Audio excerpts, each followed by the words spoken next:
더 자세한 뉴욕 증시 마감 상황 뉴욕일보 경제부의 김태수 기자와 점검해 보겠습니다. 기자님 안녕하세요. 네, 안녕하세요. 네, 미국에서는 이제 주말 동안 제닛 옐런 미 재무장관이 금리 인상 관련 발언을 내놓았고요. 앞서 G7 재무장관들이 글로벌 최저 법인세율을 최소 15%로 정하기로 합의했다는 소식도 나왔는데요. 오늘 시장에 영향을 준 것 같네요. 네, 그렇습니다. 미국에서는 노동시장이 빠르게 회복함에 따라 가지고 인플레이션과 금리 상승에 대한 전망이 시장에 부담을 주는 그런 모습을 보였습니다. 오전장에 혼조세를 보였고 오후장 들어가지고 애플과 구글 같은 종목들이 상승하면서 기술주 중심으로 하락을 어느 정도 좀 회복하는 모습을 보이기도 했지만 그래도 다우지수와 나스닥 지수가 서로 엇갈리는 모습을 보였습니다. 인프라 투자에 따른 인플레이션 우려가 좀 확산되는 모습입니다. 옐런 장관이 재무장관이 이제 조 바이든 대통령의 지출 증가가 인플레이션과 금리의 상승을 좀 더 지속시키더라도 즉 연준이 말했던 것처럼 단기간에 내려오지 않더라도 수조 달러 규모의 대규모 인프라 계획은 추진해야만 한다 이렇게 이제 언급을 했습니다. 그러다 보니까 이제 시장에서는 좀 불안감이 커지는 모습이었고요. 골드만삭스 같은 경우에도 인플레이션이 연준의 조기 긴축에 대한 불안감으로 이어지고 있고 이런 것들이 시장의 밸류에이션을 좀 흔들 수 있다 이런 또 보고서를 내놓으면서 오전장이 좀 혼란스러운 그런 모습이었습니다. 말씀하셨듯이 G7에서 이제 토요일 날 얘기를 했죠.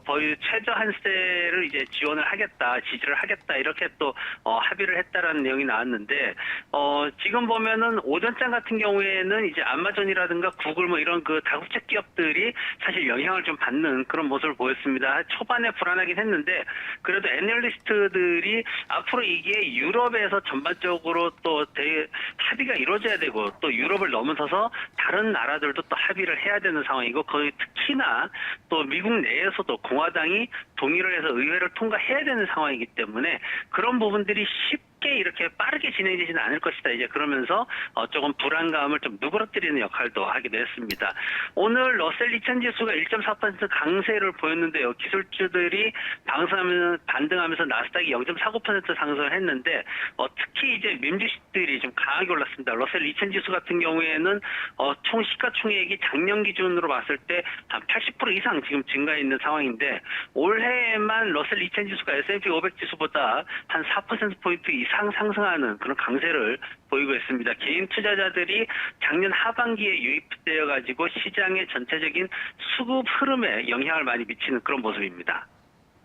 네, 오늘 말씀해 주신 것처럼 밈 주식들이 급등세를 펼쳤고요. 에너지주도 상승세를 보였습니다. 자세한 특징주들도 점검해 볼까요? 네, 인프라 투자를 강행한다는 소식에 대체 에너지 산업이 1.4% 상승 마감하는 모습을 보였고요. 시장에서 이제 반도체라든가 뭐 관련주들이 좀 0.5% 하락을 하기도 했는데 지금 보면은 칩 제조업체들 같은 경우에 대만에서 이제 코로나19 관련해서 경제를 통제하는 이런 상황들이 좀 장기적으로 이제 진행이 되다 보니까 반도체 생산에 타격을 좀 입을 거다 이렇게 이제 보고서를 내놨습니다. 그러면서 AMD라든가 퀄컴, 인텔리알 같은 회사들이 대부분 소폭 하락하는 모습을 보였고요. 게임스탑이 오늘 12%나 상승을 했습니다. 왜냐하면 오늘 잭스에서 이제 예상치를 내놓는 날이었는데 지금 보면은 매출이 전년 대비해서 14.6% 정도 상승을 할 거다. 그리고 순이익이 전년 동기에 마이너스 1달러 61센트 순손실에서 56센트 순손실로 좀 손실이 좀 많이 개선될 것이다. 이렇게 이제 예상치를 내놓음으로 해가지고 게임스탑 주식이 11%, 12% 정도 상승하는 모습을 보였습니다. 그리고 이제 특징적으로 나왔던 게 퓨얼셀이라는 주식이 이제 배터리 관련 주식이었는데 새롭게 밈주식 쪽으로 조금씩 이동해 오면서 관심을 보이는 그런 모습을 보였는데 오늘 한 15% 정도 급등을 했습니다.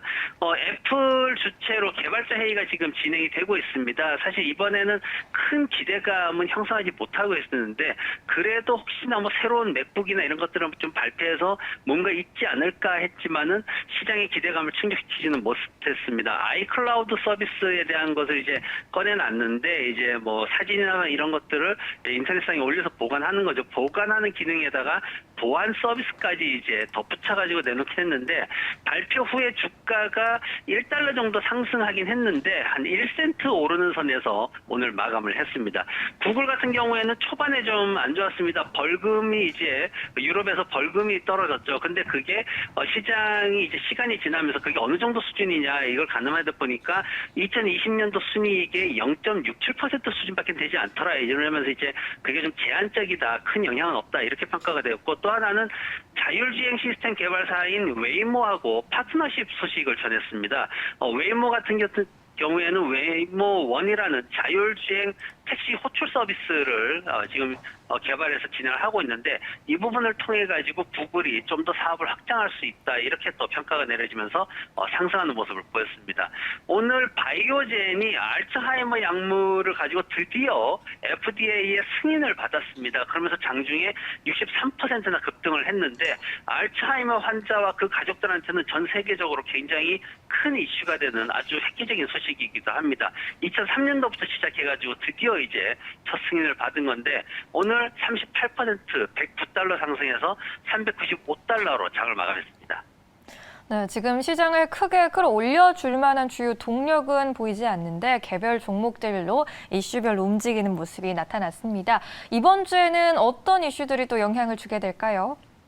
네, 우선 바이든 대통령이 법인세율을 다시 꺼냈습니다. 지금 법인세율 인상하는 거 안 하는 거 아니냐 이제 지난주에 그런 얘기가 있었는데 25%로 인상을 하겠다고 또 꺼내 들었습니다. 여기 이제 공화당은 반대하는 움직임이 있는데 바이든 대통령 같은 경우에는 일부 회사들이 세금을 거의 안 내는 것 때문에 이걸 해야 된다. 그리고 최저 한세 15%도 추진해야 된다. 이렇게 지금 얘기를 하고 있죠. 그래서 이제 공화당하고 본격적으로 좀 대립이 진행될 거다라는 얘기가 계속해서 나오고 있고요. 그리고 바이든 대통령이 이제 취임 이후에 첫 해외 순방 이제 유럽으로 가게 됩니다. 보면 9일부터 16일까지 유럽 전역을 포함해가지고 러시아까지도 만나는 그런 일정들이 있습니다. 지금 보면은 유럽 쪽에서는 모리스 영국 총리라든가 아니면 G7 회의라든가 영국 이제 여왕까지 만나가지고 최저 한세를 어느 정도 합의점을 찾을 것으로 그렇게 예상을 하고 있고 또 하나는 이제 중국과의 어떤 대립적인 관계를 좀 더 우위를 점하기 위해서